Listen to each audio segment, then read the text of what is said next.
السلام علیکم دوستو، کیا حال ہے آپ کے؟ کیسے ہیں؟ ٹھیک ہیں آپ؟ ابھی ایک خبر پاکستان میں بڑی تیزی سے وائرل ہو رہی ہے سوشل میڈیا پہ، ٹویٹر پہ، فیس بک پر، کہ کرونا وائرس پاکستان میں آ چکا ہے۔ جو ڈاکٹر ظفر ہیں، منسٹر ہیں، ایڈوائزر ہیں ہیلتھ امور کے، انہوں نے اس کی تصدیق کی کہ 2 لوگ ایسے ہیں جو کرونا وائرس کا شکار ہوئے ہیں۔ ایک کراچی میں ہیں جو ایران سے آئے تھے ایک صاحب، اور ایک ہیں وہ اسلام آباد میں کوئی کیس ہے۔ تو بڑی تیزی سے لوگوں نے ٹویٹر پہ، فیس بک پہ، واٹس ایپ پہ خبریں لوگ شیئر کر رہے ہیں اور بڑا خوف و ہراس پھیلا ہوا ہے۔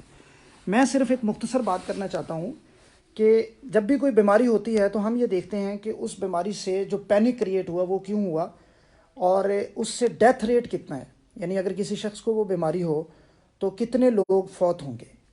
ڈیتھ ریٹ ہے اس کا 2-3% اس کا ڈیتھ ریٹ ہے، یعنی آپ نعوذ باللہ اگر کسی شخص کو یہ ہوتی ہے تو 100 لوگوں کو ہو تو اس میں سے صرف 2 یا 3 لوگ ایسے ہوں گے جو اس کی وجہ سے فوت ہوں گے۔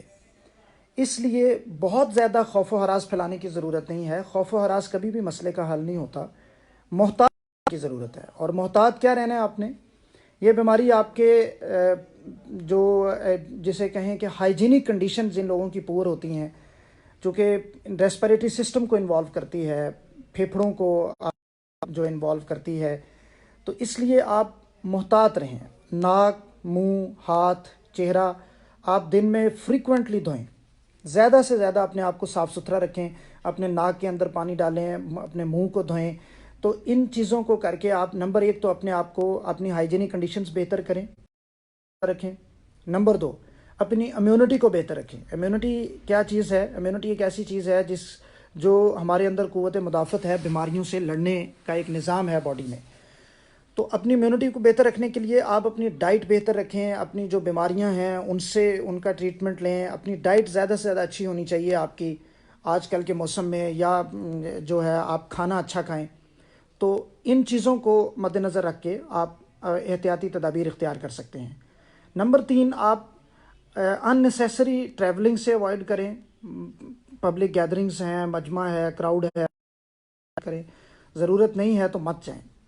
اور نمبر 4، یہ بیماری ایسے لوگوں میں زیادہ ہوتی ہے جو امیونٹی جن کی لو ہے۔ اب وہ کون لوگ ہیں؟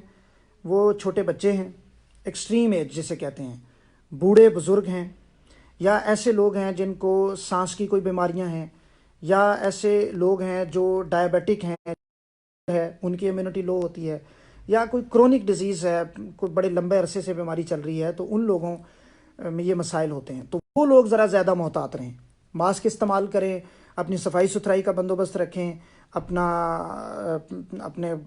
ہم تو مسلمان ہیں، ظاہر ہے ہمارے اوپر تو یہ فرض ہے یہ چیز اپنی صفائی کا بندوبست کرنا۔ تو اس لیے ان چیزوں کو اختیار کر کے آپ اپنے آپ کو محتاط طریقے سے اپنی سوسائٹی کو، اپنے رشتہ داروں کو، دوستوں کو اس سے بچائیں، نہ کہ آپ ایک پینک کریٹ کریں۔ ایک پینک کریٹ کر دینے سے کبھی بھی مسئلہ حل، تو خوف و ہراس مت پھیلائیں، بلکہ احتیاطی تدابیر اختیار کریں، آگے دوستوں کے ساتھ شیئر بھی کریں، ان کو بتائیں کہ کس طرح وہ بچ سکتے ہیں۔ جو ڈاکٹرز ہیں، خاص کر جو میڈیکل پروفیشن سے جن لوگوں کا تعلق ہے، ان کو تو بہت زیادہ محتاط رہنے کی ضرورت ہے، کیونکہ ان کے پاس پیشنٹس آ سکتے ہیں۔ آپ ماسک ضرور یوز کریں جب بھی آپ پیشنٹس کو دیکھ رہے ہیں، کیونکہ آپ کو نہیں پتہ کہ کسی پیشنٹ کو یہ مسئلہ ہے۔ ہو سکتا ہے کوئی پیشنٹ آپ کے پاس ہارٹ وہ اس کو کوئی گردوں کی بیماری ہے، یا اس کو کوئی ہڈیوں کا مسئلہ، اس مسئلے کا شکار ہو سکتا ہے۔ تو آپ پیشنٹ چیک کرتے وقت ماسک، گلوز، اپنی جو بیسک پروٹیکٹیو میئرز ہوتے ہیں وہ ضرور اختیار کریں۔ سب لوگوں کے لیے دعا کریں، اللہ تعالیٰ پوری دنیا اس وبا کا شکار ہے، اس سے بچائے، پاکستان کو بچائے، سب لوگ اپنی حفظ و امان میں رکھے اللہ تعالیٰ، اور یہ احتیاطی تدابیر اختیار کریں، پینک مت ہوں اور خوف و ہراس مت کریٹ کریں۔ بہت شکریہ جی، اللہ حافظ۔